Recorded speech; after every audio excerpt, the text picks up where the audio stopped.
Announcement namin on kung paano yung treatment namin sa filming. So pwede, may possible. Pero aside from ikaw yung Pangilinan, may iba pa bang Pangilinan na magiging part of the film? We'll see. Let's wait for the announcement. Talaga nagbigay na. Yun po.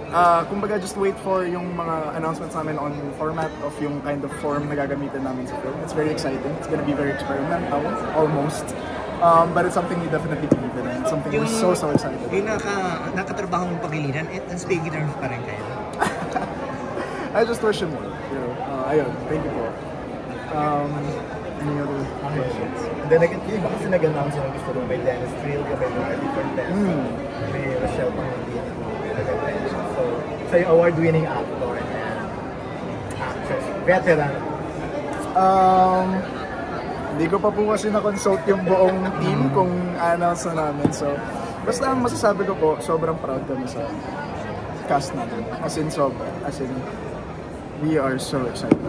Thank you. Mapagkakasya mo ba yung budget o may mga maidadagdag pa? Pwede mo pwede. Marami po kaming mga in plan na in place na kumbaga pagkukunan namin ng mga hopefully sponsorships and all of this. Pwedeng mag-line produce. Yes.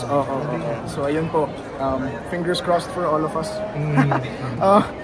Panalangin niyo po kami. So yun po. Thank you.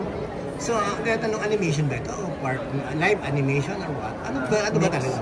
Mix ba? Kasi si Carl, kilala ko si Carl. Yes, as an animation. As an animation. So, live at saka animation. Announce po namin yung mga details. Ikaw talaga sabihin mo na.